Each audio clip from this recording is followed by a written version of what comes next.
आज बैसाखी के त्योहार पर पूरे भारतवासियों को, बैसाखी के त्योहार पर पूरे प्रदेशवासियों को, देशवासियों को मैं बधाई देना चाहता हूं। हमारे देश की यही खूबसूरती है कि हम एक दूसरे के त्योहार मिलकर के एक दूसरे के साथ प्रसाद चख करके हम लोग त्योहार मनाते हैं।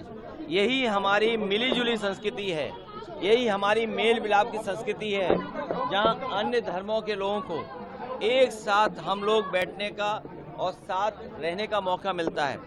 दुनिया में शायद ऐसे एक साथ इतने धर्म जाति के लोग कहीं नहीं रहते होंगे। यही हमारी मिलीजुली संस्कृति है, यही हमारी विरासत है जो हमें आगे बढ़ानी है। गंगा जमुनी की संस्कृति का, भाईचारा की यही खूबसूरती हमारे समाज को और मजबूत करेगी। सर, आज बाबा साहब की जयंती है, पूरे देश में धूमधाम से मनाई जा रही है। लखनऊ में पंथरा के शिवपुर गांव में बाबा साहब की प्रतिमा पर माल्यार्पण करने के दौरान विवाद होता है। जिला पंचायत वहां अध्यक्ष मौजूद रहते हैं, गोलियां चलती है, पथराव होता है, 3 गोली खोखे बरामद हुए मौके से। सर देखिए,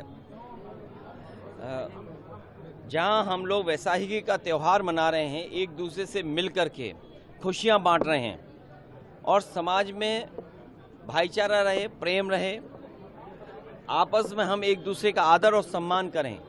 वहीं बाबा साहब भीमराव अम्बेडकर जी का संविधान सभी धर्मों को बराबर का हक देता है और बाबा साहब भीमराव अम्बेडकर जी की जयंती पर पहली बार ऐसा हो रहा होगा कि हर वर्ग के लोग उस जयंती को मना रहे हैं।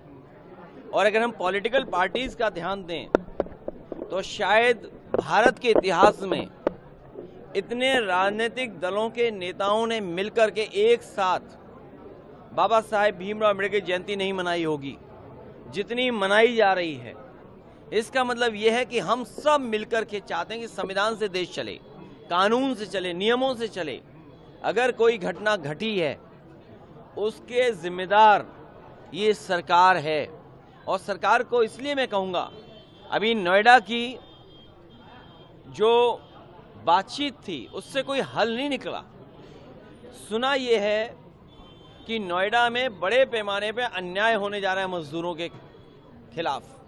अगर अन्याय मजदूरों पर होगा और व्हाट्सएप पे क्या चला है तो धीरे धीरे ये सरकार अगर जन भावना को दबाएगी तो वो कहीं तो अपनी बात रखेंगे। इस तरह का विवाद न बढ़े जो नोएडा में हुआ या जो लखनऊ में हो रहा है राजधानी में, ये तभी हुआ होगा जब कहीं किसी ने अपमान का व्यवहार किया होगा। ये सरकार की जिम्मेदारी है कि सम्मान के साथ और एक दूसरे के प्रति इस तरह की खाई पैदा न हो। जो कुछ घटना हुई है उसकी जिम्मेदार सरकार है।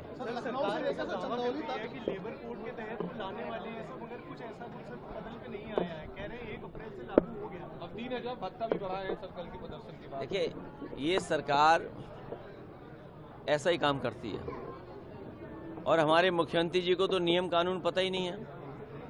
अगर नियम कानून पता होते, कोर्ट ने क्या बताया, लेबर लॉ क्या कह रहा है, अंतर्राष्ट्रीय स्तर पर लेबर को क्या क्या सुविधाएं मिलती हैं, अगर उनका पालन किया होता तो शायद ये नौबत नहीं आती। और महंगाई अगर बढ़ेगी और जनजीवन प्रभावित होगा तो आवाज़ तो उठाएंगे और आवाज़ के लिए बातचीत का रास्ता है, संवाद का रास्ता तो हमेशा खुला रहना चाहिए। इसीलिए मैंने कहा ये कोई नक्सली या इस तरह की कोई साजिश षड्यंत्र बड़ी नहीं है, ये सरकार का फेलियर है। सरकार का फेलियर जो है वो अपना थोपना चाहते हैं दूसरों पे। इसका मतलब ये हुआ कि इंटेलिजेंस पूरी फेलियर थी उनकी। सर, सरकार के तमाम अधिकारी जो है वो पीएचक्यू के अंदर में निगरानी कर रहे हैं 75 जिलों का। उनका कहना है कि कहीं ऐसी स्थिति न पनपे, इसको लेकर ये अधिकारी डराते भी हैं। मुख्यमंत्री डराना इसलिए चाहते जिससे अन्याय कर सकें। मुख्यमंत्री या सरकार इसलिए लोगों को डरा रही है जिससे अन्याय करने का मौका मिले। और हेडक्वार्टर किसने बनाया? समाजवादियों ने बनाया। ये हेडक्वार्टर ना होता तो टाइट पुलिस टीन शेड में लेकर के बातचीत कर रही होती। मुख्यमंत्री जी को ये सोचना चाहिए और सरकार को ये सोचना चाहिए कि जितना पुलिस का इंफ्रास्ट्रक्चर बेहतर होगा, जितनी हम व्यवस्था को अच्छा करेंगे, उतना हमें न्याय मिलेगा। ये व्यवस्था को खराब नहीं इनको करना चाहिए। सर लखनऊ से लेके अलग अलग जगहों बाबा साहब की जो मूर्ति तोड़ी गई उसमें कोई कार्रवाई आज तक नहीं हुई। हमें उम्मीद है कि 50 जिलों में बाबा साहेब भीमराव अम्बेडकर की प्रतिमा तोड़ी गई है। अभी तक इस सरकार में 50 जिले होंगे जहां तोड़ी गई है, 50 जगह तोड़ी गई है। क्या कार्रवाई की सरकार ने? सरकार खुद करने देती है और उसके बाद वोट के लिए छतरी लगाना चाहते हैं। सर नीतीश कुमार अमेठी में बाबा साहब की प्रतिमा लगाने को लेकर विवाद हुआ जिसमें 50 से अधिक दलितों को जो है देखिए, अन्याय नहीं होना चाहिए और बाबा साहब की जहां प्रतिमा लगे लगानी चाहिए। चलिए